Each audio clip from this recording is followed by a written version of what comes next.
মধ্যপ্রাচ্যের আকাশে দফায় দফায় ভয়াবহ বিস্ফোরণ এবং বিকট শব্দের খবর এখন বিশ্বমঞ্চে আতঙ্কের সৃষ্টি করেছে। সংযুক্ত আরব আমিরাত, কাতার, বাহরাইন এবং সৌদি আরব সহ মধ্যপ্রাচ্যের গুরুত্বপূর্ণ শহরগুলোতে 1 মার্চ রোববার সকালে এই ঘটনা ঘটে।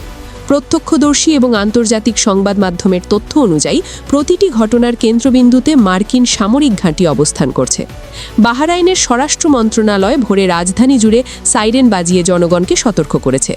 বার্তায় বলা হয়েছে, নাগরিকরা আতঙ্কিত হবেন না, শান্ত থাকবেন এবং দ্রুত নিকটতম নিরাপদ আশ্রয়ে চলে যাবেন।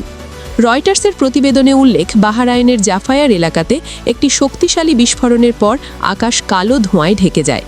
এই জাফায়ার এলাকাতেই মার্কিন নৌবাহিনীর অত্যন্ত গুরুত্বপূর্ণ এবং কৌশলগতভাবে সংরক্ষিত ৫ম বহরের সদর দপ্তর অবস্থিত। বাহরাইন সরকার নিশ্চিত করেছে, মার্কিন ঘাঁটিটি এই হামলার মূল লক্ষ্যবস্তু ছিল।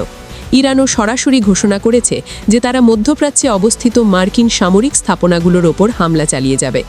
দেশটির অর্ধ সরকারি সংবাদ সংস্থা ফার্স্ট নিউজ জানিয়েছে, ইতোমধ্যেই মধ্যপ্রাচ্যের অন্তত ৩০টি মার্কিন ঘাঁটিতে ইরান সফলভাবে ক্ষেপণাস্ত্র হামলা চালিয়েছে।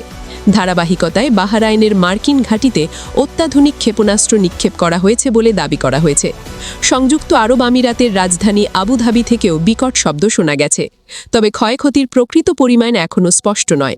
কাতারের রাজধানী দোহাতেও একই ধরনের বিস্ফোরণের খবর পাওয়া যাচ্ছে, যদিও কাতারের প্রতিরক্ষা মন্ত্রণালয় দাবি করেছে ইরান থেকে ছোড়া সব ক্ষেপণাস্ত্র তারা মাঝ আকাশেই নিষ্ক্রিয় করতে সক্ষম হয়েছে।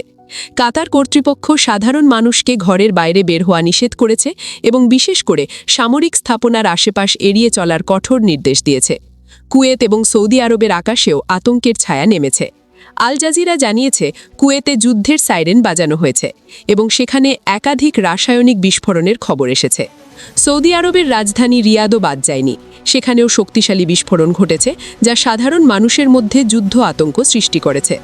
মধ্যপ্রাচ্যের এই উত্তেজনার প্রভাবে কাতার, কুয়েত এবং সংযুক্ত আরব আমিরাতে আকাশপথ সাময়িকভাবে বন্ধ হয়ে গেছে। ফলে আন্তর্জাতিক ফ্লাইট চলাচল ব্যাহত হচ্ছে এবং বিশ্ব অর্থনীতিতেও বড় প্রভাব পড়ছে।